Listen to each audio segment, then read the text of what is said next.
Welcome everyone. Thank you for joining me. Hello Jules, thank you for joining me. Hello Allison, how are you doing today? Thank you for joining me. Guys, make sure you heart this up, share this out. We are going to be rocking out this morning. Today we have Maryann Reid. She's done some amazing things and I can't wait to share and talk with you guys. So let me actually take care of the echo issue that I'm hearing right now.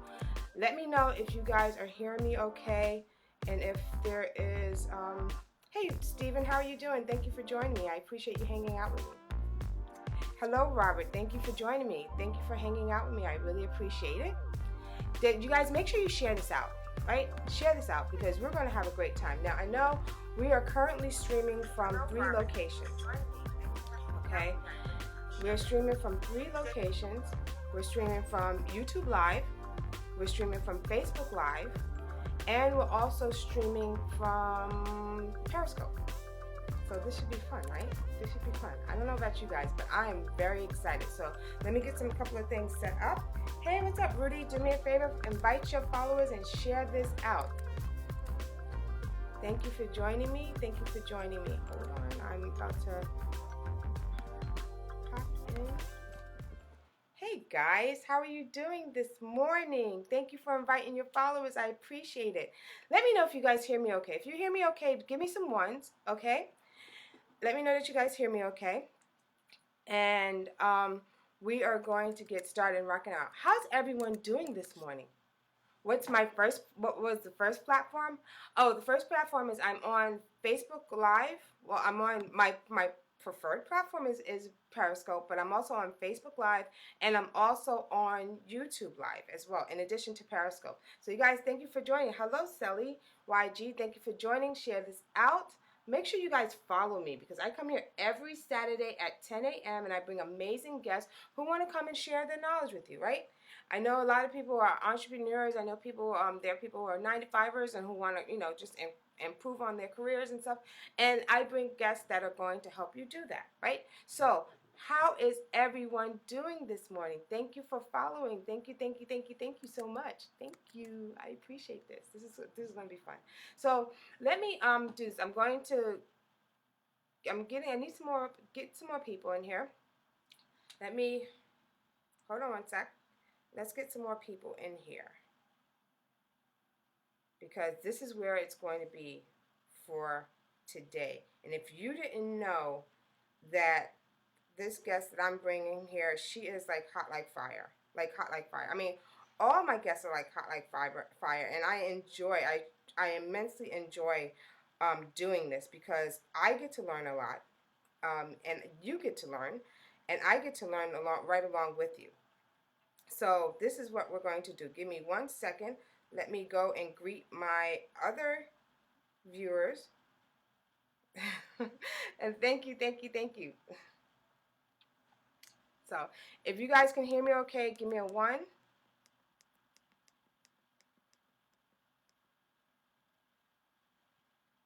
Let me know that you're still here.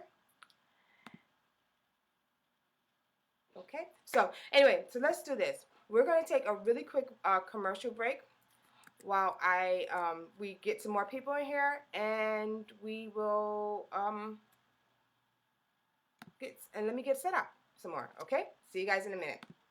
So here's the bottom line. People are struggling more than ever. Bills, work, school, relationships, family, obligations. It's your life, and it can be crazy sometimes. And with all that going on, it's really, really hard to pursue your passion or even find your true purpose. That's why I'm launching the Never Settle Show. It's a talk show that uses deep interviews and segments to help uncover the right ideas, the right tools, and the right steps for you to take to better your life. It's a show that has your back. It's about never giving up and never settling. Because we're broadcasting live on the internet, we're creating all kinds of new ways for the audience to interact live with the show. Traditional talk shows are one way. They dictate the content to you from the top down. You don't get a say in shaping that show. We aren't doing that. We're the exact opposite. We want your participation to be real. Your beautiful face will be all on our Instagram wall right on the set. Really cool, right? And unlike typical talk shows, who just have their guests come on and talk about their latest book, what they're gonna do this weekend, or their latest movie deal, big deal. Our guests are gonna talk about their struggles, their challenges, and their practical tips to success. Some of these tips are gonna be close to the vest. We're gonna get them to reveal that. You can't find that on any other show. We're gonna have a DJ, live entertainment, fun giveaways. What more do you want? I'm ready. Are you? Let's go.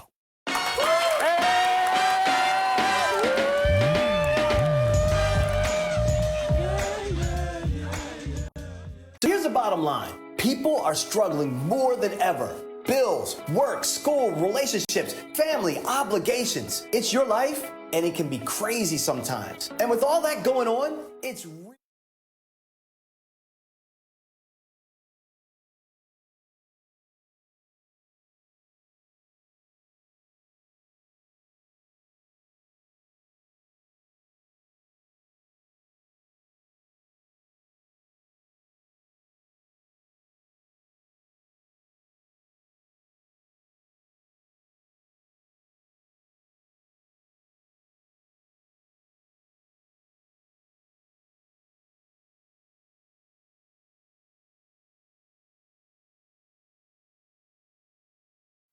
Sorry about that, guys. Sorry, this has been one of those days. So today we're going to be talking to Maryann Reid, right?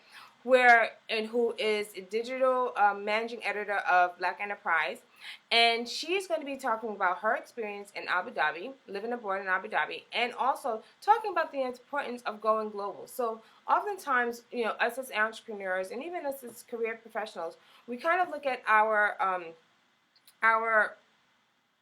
we kind of look at things in a micro level, right? We don't really think about our world in a global sense. So we really want to talk about how you can do things on a global level, which is so important nowadays, especially in this economy, okay? Where we have internet and technology that basically breaks down the physical barriers of being connected, right? So we're going to be talking about that. The other thing I kind of wanted to just bring to light and share with you, I think one thing I've been, I don't know if you guys have recently heard the news about the 14 girls missing in D.C. There's been a 24-hour spike supposedly and all this other stuff. So I'm not really sure the exact story, and I kind of had read different things and kind of saw different things on it. But what I wanted to do is kind of start shedding light on something as important as that, which is, what, we have our children who are missing, and I want to be able to use my platform to kind of create awareness and bring awareness to the fact that, we have to do something for our children, right? We have to make sure that our children are safe. And if I can do anything to kind of help that process and use my platform to do that and use my reach to do that, then I'm going to do that. So I am not really too sure about exactly what I'm going to be doing moving forward, but I will say that it's going to be something related to increasing awareness and letting people know that we have our missing children out here, and what are the things that we can do as a people to keep an eye out, right? In New York they say if you see something, say something, and that's related to the whole terrorist thing. But we want to be able to position ourselves. Hey, Elena, thank you for joining, and definitely invite your followers.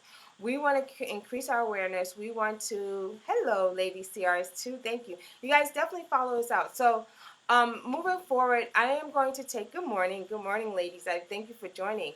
So moving forward, I am going to take a minute and take a minute or two out of the Streaming with Yaz segment to highlight our missing children. Okay, I'm going to say that again. I'm going to take a moment each week out of Streaming with Yaz to highlight our missing children.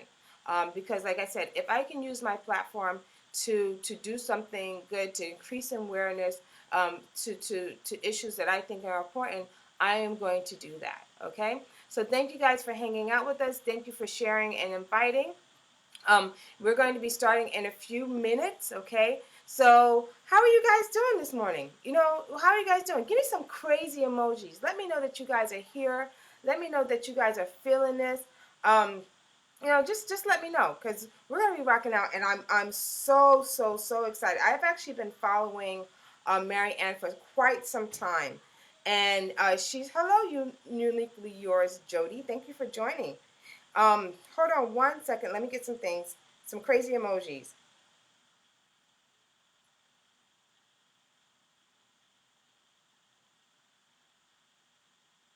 Okay. Doing multitasking here. I've actually followed Maryann probably since about 2000, early 2000. That may have been 2012, where she actually did a campaign where she did something called "Marry Your Baby Daddy," and basically it was a campaign where um, she basically got couples who were family but they were unmarried couples, and she was promoting marriage. And she had gotten some spread. She was interviewed by Soledad O'Brien on CNN.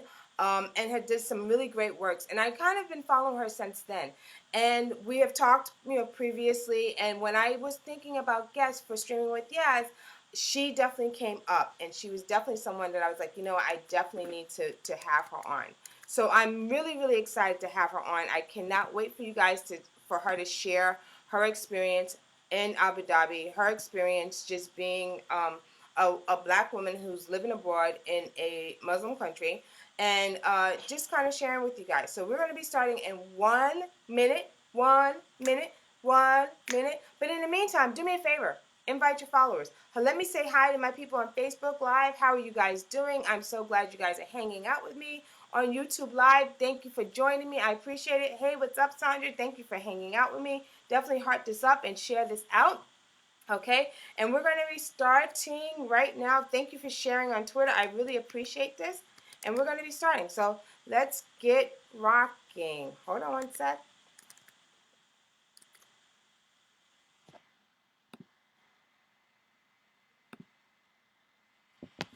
Great. Good morning, Maryann. How are you doing? Good morning. How are you? I'm well. I'm well. Can you hear me okay and everything? Can you? Yes, I can. Okay, perfect. So what we're going to do is we're going to start off with just you introducing yourself and sharing with the viewers who you are and what you have been, the amazing work you've been doing. So I'm so excited. I'm so excited to be here. Thank you, Yasmin.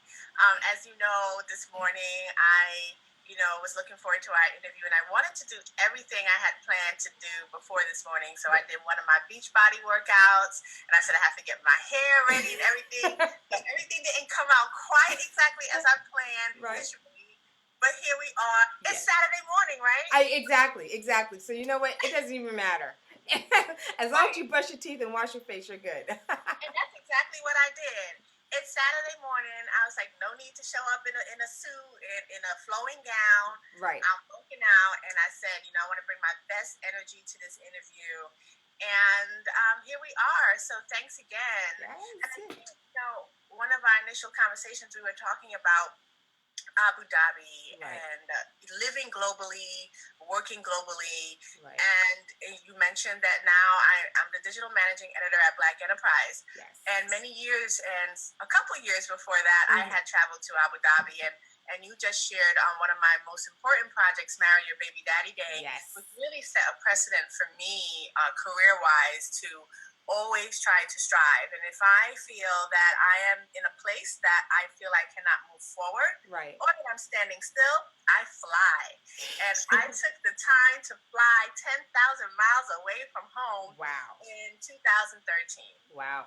Now let me ask you a question. How long were you there for? I was there for a little over a year. Wow. And then what made you choose Abu Dhabi? I mean, I've heard some amazing things about Abu Dhabi, and surprisingly, there are a lot of black expats there. So what made you decide to move to Abu Dhabi? I think for me, the initial draw was the distance. Gotcha. I knew that it was far, and I really needed a place that was a little scary for me to go. And I can go to California. I can even go to, England or France or Spain, but I wanted to go deep. So I looked into the Middle East primarily because I am familiar with the culture. Right. They have tax-free salaries, and they have a booming economic development initiative and lots of jobs, Wow. especially for teachers, engineers, and people in financing. Well, let me ask you a question, because you said, what was that other part? You said the tax-free, something about salaries. I totally missed it, but it was something you said, and I'm gonna come back to it. Oh, So, tax-free salaries. yeah. Oh, now is that for U.S. For U.S. only, or just in general? Well, I mean, the country in and of itself does not implement the tax system. Oh, wow. Because it's usury, it's against Islamic principles, etc., etc. Gotcha. However, everybody's responsible for handling their own in their home country. Gotcha. That's actually kind of cool. So yeah, so your salary is yours, and it's up to you to manage it properly. Wow. So now, what did you do while you were there? I know you're a writer. I know you're an author. I mean, you're just like a brand marketing extraordinaire. But what did you do while you were there? Well, there for me was like a total career shift, because Really? I actually was training Emirati oil and steel employees. I was training them to do business communications, speak English. Wow. And essentially I was teaching. Wow. Wow. And how did you go about finding that? Okay, so this is what happened. Uh-oh. Wait a minute. Hold on. Let me sip my water. Okay. So New Year's Eve, December 31st, 2012. Oh, wow. Around midnight, right before midnight, I was like, I'm not going to let 2013 finish like 2012. I'm going to do something to change my life. This is it. I got the momentum. I got the momentum of the new year. I got the energy of the stars. Wow. Just the courage given from my faith, from my spiritual beliefs. Wow. So around January 1st, around 2 a.m., I was still up, and I just applied to one job via an agency called Teachaway. And I applied to one job. I said, look, I'm going to just do this application. And some of it was filled out, some of it wasn't. And I pressed send. My eyes were I was half sleepy.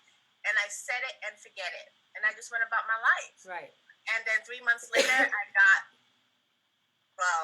little sooner than 3 months, I got that major email and phone call.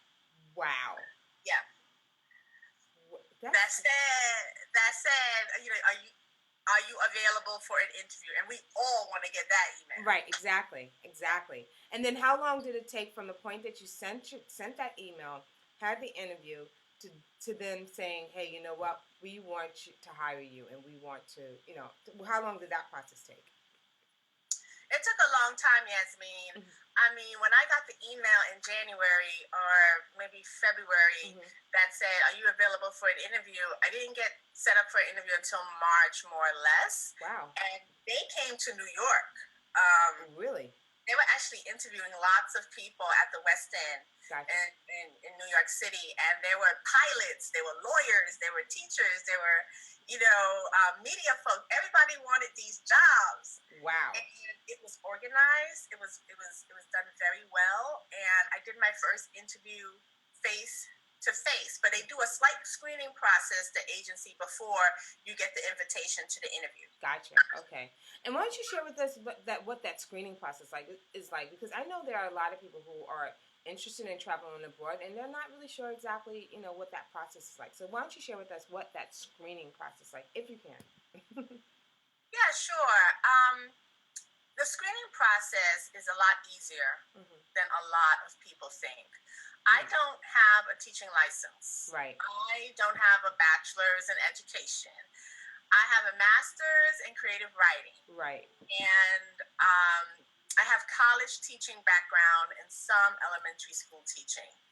So without a teaching license, I was able to get a teaching job. So the screening process really is how many degrees you have.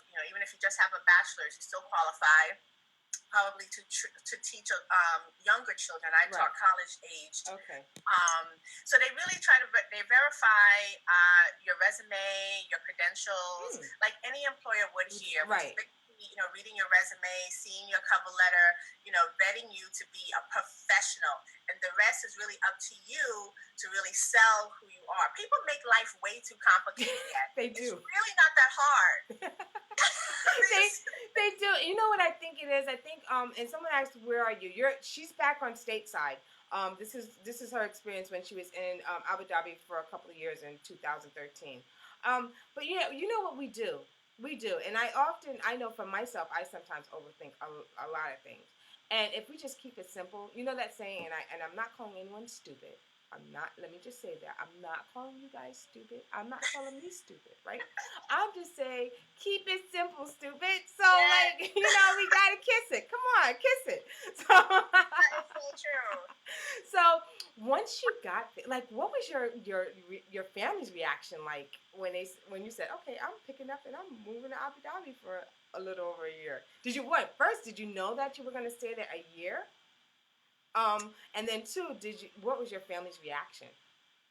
Well, so it is a process. Mm-hmm. So being that it was new for me, I didn't know all the steps required. I thought it was, you send a resume, they like you, go to the interview, you get a job offer a couple of weeks later. Right. It's not like that. Mm-hmm. Once you get invited to a face-to-face interview, that's part of the first step. But because it's a job in another country, you have to fulfill visa requirements, and right. you have to get all this paperwork as far as birth certificate, your copies of your diploma. Oh, God. Let me tell you something, Yasmin. I didn't have any of that ready. So I know somebody out there right now saying, I'm going to get all of that together, then I'm going to apply. That's an excuse. You don't have to get that together first. Thank you. What happened was I did the interview. Happened was, right? I did the interview, and I let grace, everything just put me in the flow.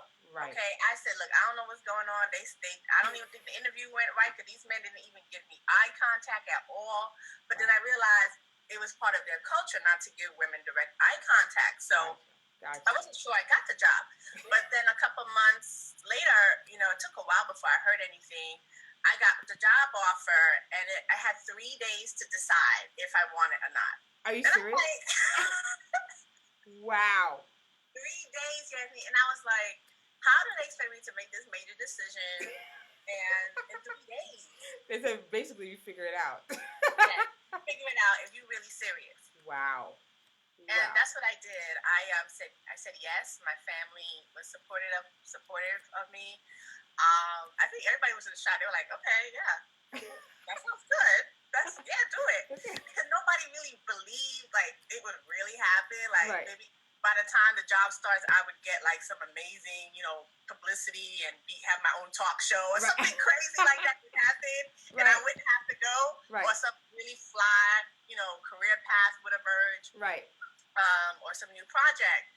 And as the months kept crawling closer to my departure date, none of that was happening, and I was getting more excited about leaving.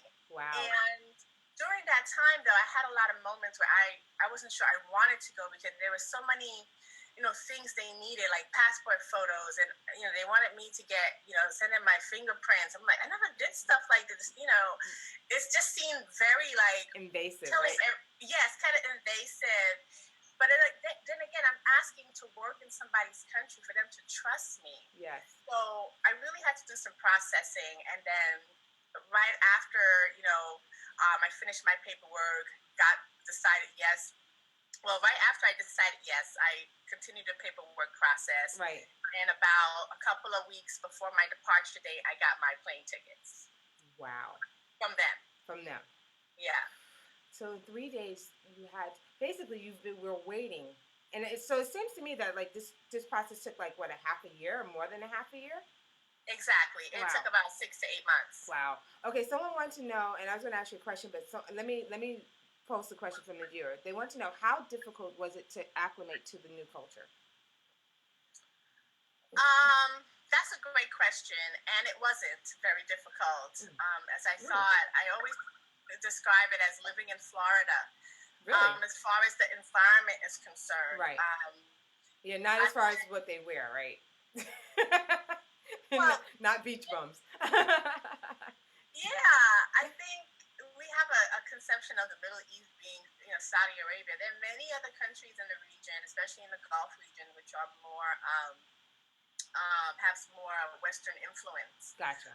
Meaning that I didn't have to wear hijab. I didn't have to be covered. I had everything I needed. There were malls. There was IHOP. There was a cheesecake factory. Wow. There was, just everything I needed. And whatever I didn't have, I ordered it through Amazon. So I really didn't have that culture shift. I think what I noticed the most was the personalities are different. Right. Okay. The way they approach their work and each other is different. So more on a personal basis, like how they a sociology, that type of basis, I noticed the most difference. But everything else, there were beaches, big highways, people driving, women. There was club nights. There was after work parties. It was still very much like being at home, but in a more exotic, luxurious locale. Right, and tax free. Yeah. And did they pay for your housing and everything as well, or did you take care of your housing?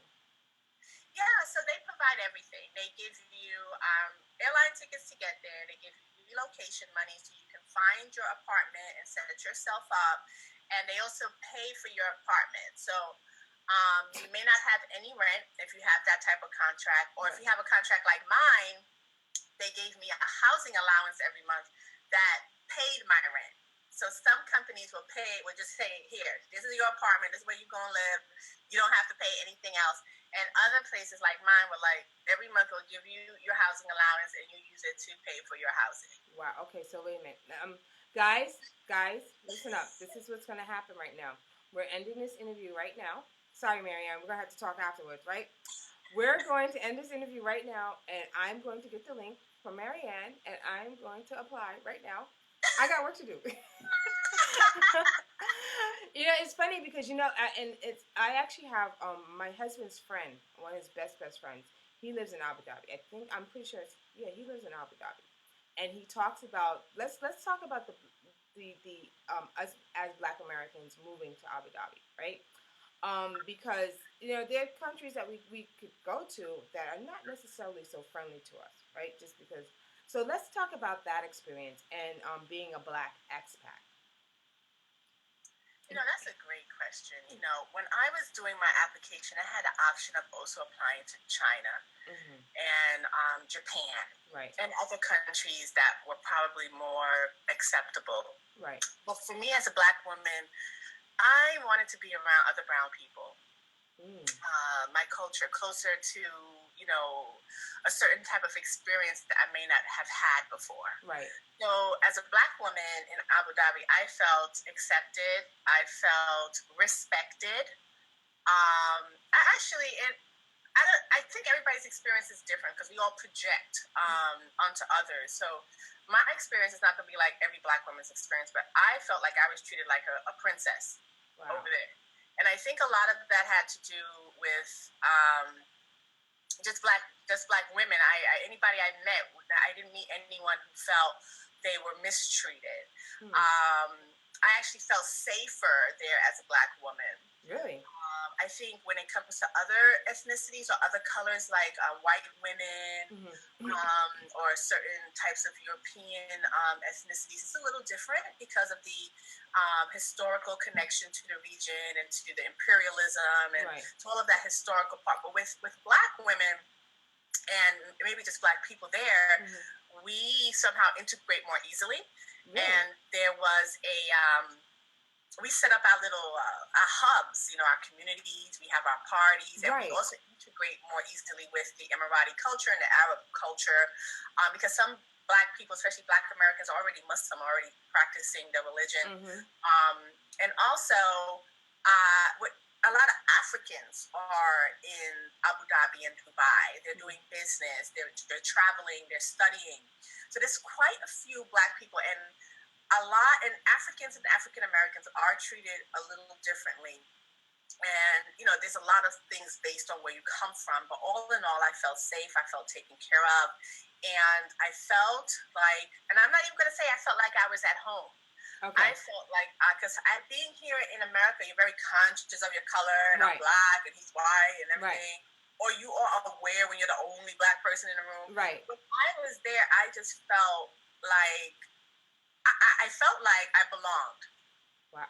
You know what? And that's a really great feeling. Yeah. That's a really, and I think that's something that we often kind of we're so used to the other, right? To be in a space to be able just to be is probably very enlightening. Very enlightening. I know for me, I spent the summer, and this is when I was back in high school, I spent the summer in Brazil. And the interesting thing about it is when we, and there was a incident of, we kind of suspected it that, they were treating us this way because we were Black. But we also got the other part of, you're American, and they have a whole different type of racial and class issue. But that is like really amazing because the thing about it, I know. Let me go back to the Middle East. The perception of the Middle East is that they're stoning women and they're caning women because that whole thing. So let's talk about that. That perception of, okay, I'm a woman, but you don't really have, quote unquote, that respect that you do as a woman. You could possibly be caned because you looked at somebody wrong. I don't know. So let's talk about that misconception, and can you address that? Because people are I'm glad we're still on this topic because it's really important. Okay.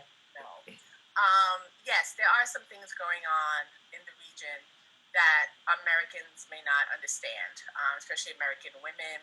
Right. Happening to women. I can only speak from my experience, and I didn't see anyone getting stoned or beaten. Right. I do know that it's a masculine culture. Right. So there are a lot more men than women, and you're very aware of your womanness and your femininity as a woman, and that I appreciated. I remember once when I was going to the mall, and I was looking for parking, or my friend was looking for parking. And, I'm like, okay, we're looking for parking. Oh, let's get that spot. And then I saw a sign that said, ladies parking this way. And I'm like, oh, they got a section just for women? Wow. So, girl, we went right into the ladies parking. It was like half empty, slid right in, and the parking was closest to the entryway of the mall. How freaking convenient is that? Yes, exactly. I love that. I know I was in one of the government offices. There was a long line. And I was like, man, we got to get on this line. Look to the side. This lady was like, all women over here, this line. The line was shorter. It was faster. It was quicker. I was like, thank you, Lord, because, I guess the proximity of male to female and all this thing can be an issue or a challenge. But look, if you're going to get wrapped up into all that, then you don't need to be over there. Right. I've seen the convenience. I love being celebrated as a woman. I love being reminded of my femininity. I love being reminded of the advantage, the power of being a woman. And I felt that there in that culture. I felt seen as a woman. I felt recognized as a woman. I felt protected, safe. Wow. I remember many times I would go to Dubai, and Dubai is only an hour bus ride from Abu Dhabi, and they serve popcorn, and it's really comfortable. And the seating for women is in the front. Lovely. Come on, who's gonna complain? Oh my gosh. So yes, there is some differences and some sectioning and regulating all of that. But from this woman right here, I don't find that as an issue or a challenge. So this is a lesson learned, guys. If you want better parking, and you want to sit in the front of the bus, right? And you want to be celebrated as a woman, you better get your butt over to Abu Dhabi. So, that I'm glad you actually made that point because, the point I want to go back to the point that you said, you didn't feel ignored. You felt you were celebrated, right? Because it's funny, with the whole thing with the Black Lives Matter movement here and the struggles and all that other stuff, the one key factor and the one thing that now is starting to hopefully, be discussed is the idea that us as Black women are being overlooked in the struggle, right? The focus has been the relationship between Black men and the police and how we have to protect our men and all that other stuff. But it's nice to know that there's some place where, you know, you feel protected, you feel celebrated, you not don't necessarily feel overlooked as being a woman. Um, but so I just wanted to say that because I I think that's what we often miss as women. We're like, you know, we have to be champions for our family. We have to support our family and be the head, be, you know, and sacrifice and do that other stuff. And then the point is, and actually we just did a show about that last week, is about who's supporting us, right? Who's making sure that we're okay. And it's just nice to know that there's some place that you could go, you know, and be celebrated. So That, but Yasmin, I want to add that was my experience, right, and that's the way I carry myself. I have a very high self concept. right, So I had respect for the culture. So because they celebrate, you know, because I felt the way I did, doesn't mean I'm going to go out in booty shorts right, and, you know, a low slung top and right, just making it up and right, showing my womanness. I was respectful of the culture. I always dressed modestly. I always respected space. I think that's important when you go into those hyper masculine or hyper feminine cultures, that you really need to be aware, and you need to speak more softly sometimes. Maybe you need to ask more questions. It really builds a certain type of femininity or a certain type of qualities women don't get to use in our culture, right, because we're always pushing. Unless you're naturally quiet, but you're always pushing, you're always raising it, you always got something to say. right. Sometimes when it's time to just listen, you need to be reminded of that I can't interrupt, or I don't want to. Right. So I think knowing how to navigate that is important. I think you may need to do a class on that. I think you We'll do. talk. Okay. Yeah, we actually have a lot to talk about. So if you guys are enjoying this, I don't know about you guys, but I don't care if you guys are not enjoying this. I love my audience, I love my viewers, but I am having a ball, and I know that I'm learning so much, and I know that the people who are on here are learning so much. They're absolutely loving this. So, because, you know, well, the other thing is, I often trying to get my husband to say, you know what, let's pack up and move.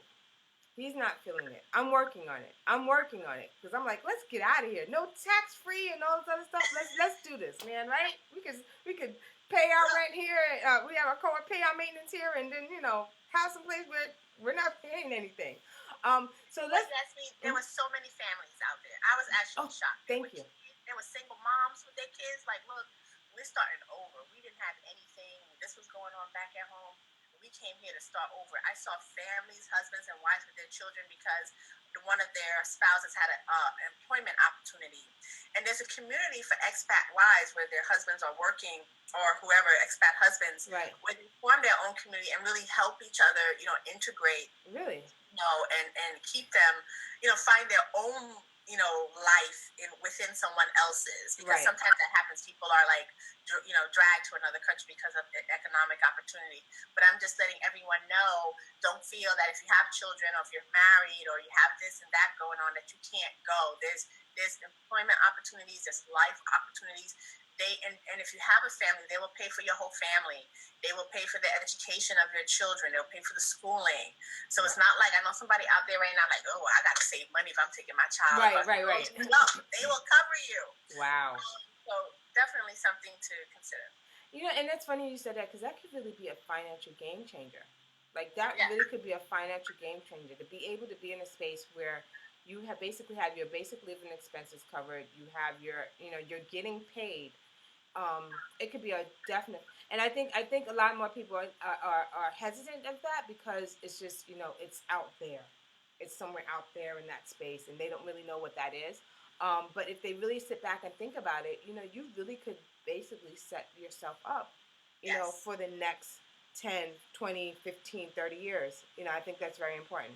So anyway, you know what I'm going to do? So let me actually, I actually have to give you guys a full disclosure. I actually have to go out of town. So we normally do this until 11 o'clock, but I'm going to cut this short just slightly. Next week, we're going to be coming back as usual. But if you guys have any questions, let's share about how they can connect with you, Maryann.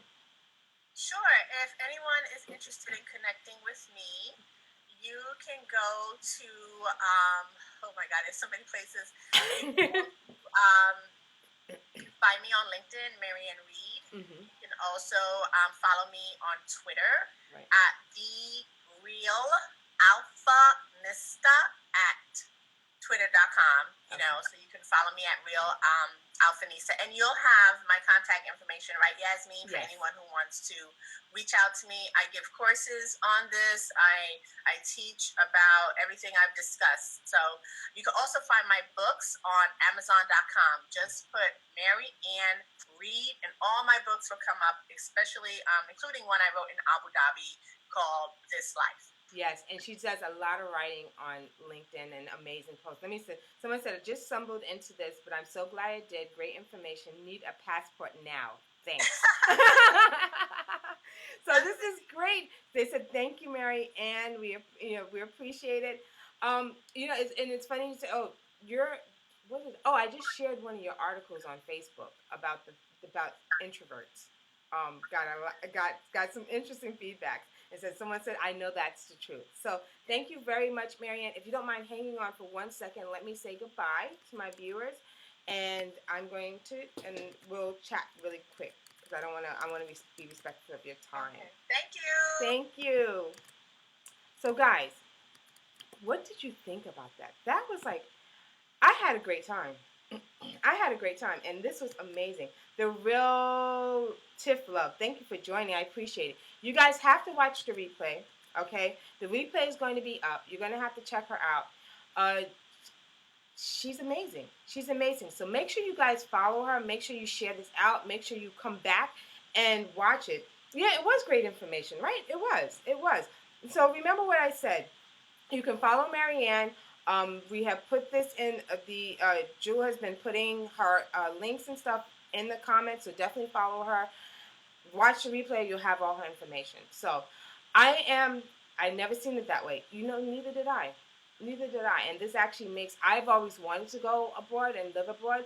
So this gives me a new perspective and gives me a new fire under my butt. So, so like I said, guys, this is going to be a short streaming with Yaz today because I actually have to go out of town. And full disclosure, my nephew's having his basketball game. And if his auntie does not come, he is going to have a fit before the season is over. So I'm going to hang out. We're going to hey, Brandon, what's up? You missed it. Brandon, you got to watch this. This was a great episode. So next week, we're going to be coming back with Gilda Squire. Gilda Squire is a PR person. She actually does PR for Misty Copeland, and she does PR for Courtney B. Vance. So it's going to be an amazing interview. Make sure you guys come. You have your questions and all that other stuff. And I think that's it. Now, remember, I am going to start doing every week where I'm going to be bringing back and highlighting missing children. Okay, I think it's a very important issue. Guys, I know you guys have heard about the 14 missing children in DC. I'm not really sure exactly what the whole story is, but I do think this is an important issue to be addressing, and I would love to be able to use my platform to do something good, to kind of create awareness amongst our community about our children who are missing, okay? So I think that's it. If you guys have any questions, you guys liked what we were doing, don't forget, connect with me at Inside with Yasmin. Join the Facebook group. And come and hang out with us. We do some really great stuff, and I love to connect with you guys. So you guys have a great one. Thank you, Brandon. Hey, Brandon, are you in the Facebook group? If not, you need to join my Facebook group. I don't think you're in my Facebook group. Go to Streaming with Yaz and join the Facebook group, okay? bit.ly Inside with Yaz. You guys have a great one. Brandon, come on, man. I need you to be in there. So you guys have a great one. I'm going to talk to you later. Bye.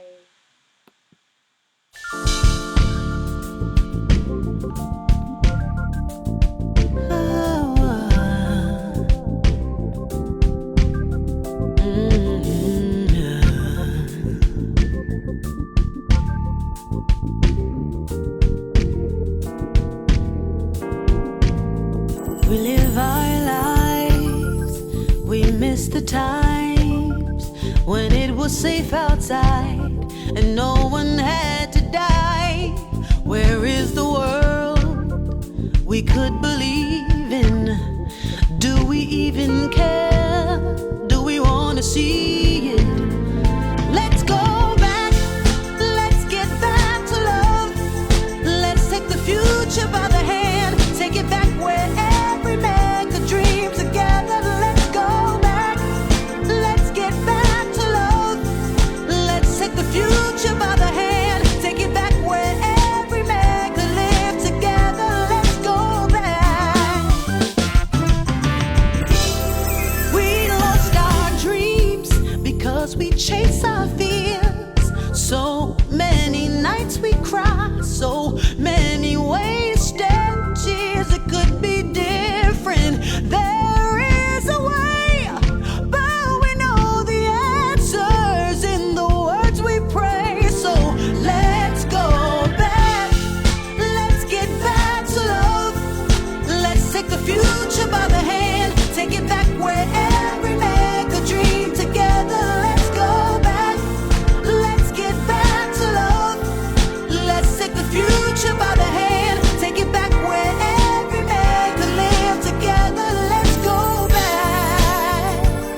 was safe outside and no one had to die.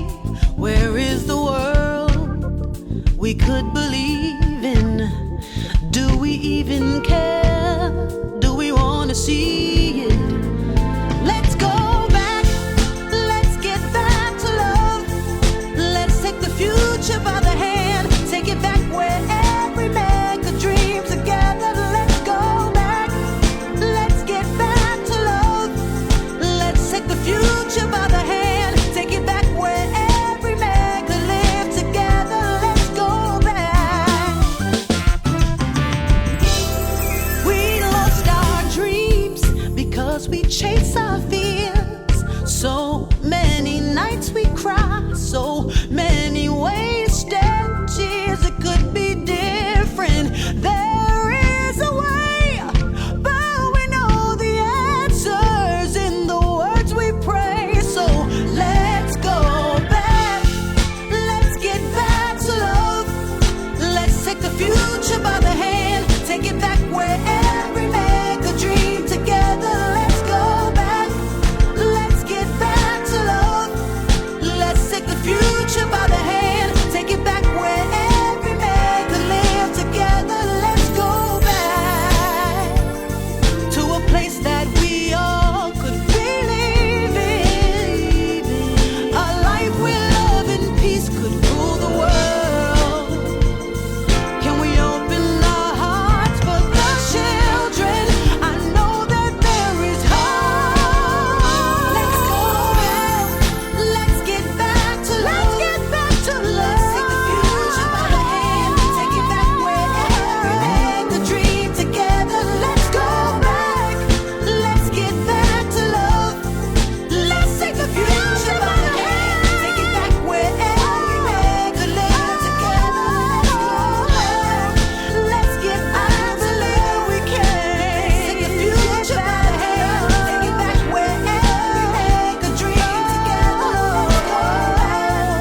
Let's get back to love. Let's take the future by the hand, take it back where every man could live together. Let's go back.